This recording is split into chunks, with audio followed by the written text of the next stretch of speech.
மொடக்குறிச்சி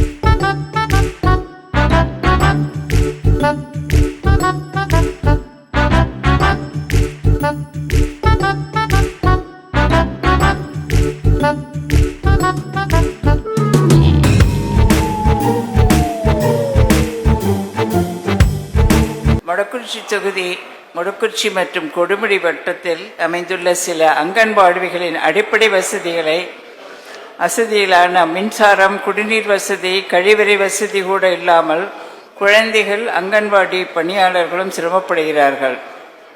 பழைய அங்கன்வாடி கட்டிடங்களில் மேற்கூரை சிமெண்ட் சீட்டில் உள்ளதால் கோடை காலங்களில் அவர்கள் மிகவும் சிரமப்படுகிறார்கள். கதவுகள், ஜன்னல்கள் போன்றவை மிகவும் பழுதடைந்து உள்ளதால் குழந்தைகள் மழைக்காலங்களில் அங்கன்வாடிகளில் உறங்க முடிவதில்லை. பாம்பு போன்ற சில விஷப்பூச்சிகள் உள்ளே வந்து பாதுகாப்பற்ற நிலை உருவாகிறது. எனவே குழந்தைகளின் நலனை கருத்தில் கொண்டு அங்கன்வாடி மையங்களுக்கு புதிய கட்டிடங்கள் மற்றும் தேவையான அடிப்படை வசதிகளை செய்து தர வேண்டும் என பேரவைத் தலைவர் வாயிலாக துறை அமைச்சர் அவர்களை கேட்டுக்கொள்கின்றேன். மாண்புமிகு அமைச்சர் அவர்கள். மாண்புமிகு பேரவைத் தலைவர் அவர்களே, ஒரு ஆண்டுக்கு 500 அங்கன்வாடி கட்டிடங்கள் புதிதாக அரசின் மூலம் நிதி ஒதுக்கப்பட்டு கட்டித்தரப்படுகிறது. மட்டுமல்லாமல் எல்லா சட்டமன்ற உறுப்பினர்களும் அவருடைய தொகுதி மேம்பாட்டு நிதியிலிருந்தும் கட்டிடங்கள் கட்டப்பட்டு கொடுத்து வருகிறார்கள். தாங்கள் கூறுகின்ற அந்த மொடக்குறிச்சி மற்றும் கொடுமுடி வட்டாரங்களில் உள்ள அந்த அங்கன்வாடி மையங்களை பராமரிப்பு செய்ய வேண்டும், கழிப்பறை வசதி, குடிநீர் வசதி செய்ய வேண்டும் என்று கூறினீர்கள்.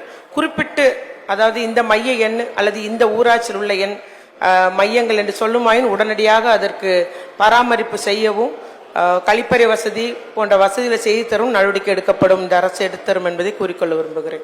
உறுப்பினர் கடம்பூர் ராஜு. மாண்புமிகு பேரவைத் தலைவர்களே, மிக குறைந்த வயதுக்குட்பட்ட மாணவ செல்வம் படிக்கின்ற அங்கன்வாடி மையங்களுக்கு, குறிப்பாக தமிழகம் முழுவதும் உள்ள அங்கன்வாடி மையங்களுக்கு சுற்றுச்சுவரும் அந்த மாணவ செல்வங்களுக்கு பாதுகாப்பாக சுற்றுச்சுவரும் கேட் போன்றவை அமைப்பதற்கு மாண்புமிகு அமைச்சர் அவர்கள் ஆவணம் செய்வார்கள். மாண்புமிகு அமைச்சர் அவர்கள். மாண்புமிகு பேரவைத் தலைவர் அவர்களே, மாண்புமிகு உறுப்பினர் திரு கடம்பூர் ராஜு அவருடைய கோரிக்கைப்படி சுற்றுச்சுவர் அவர்களுக்கு பாதுகாப்பான வசதி செய்ய இந்த அரசு நடவடிக்கை எடுக்கும். விநாயகன் 23. மாண்புமிகு உறுப்பினர் திரு நிவேதா எம் முருகன், மாண்புமிகு போக்குவரத்துறை அமைச்சர் அவர்கள்.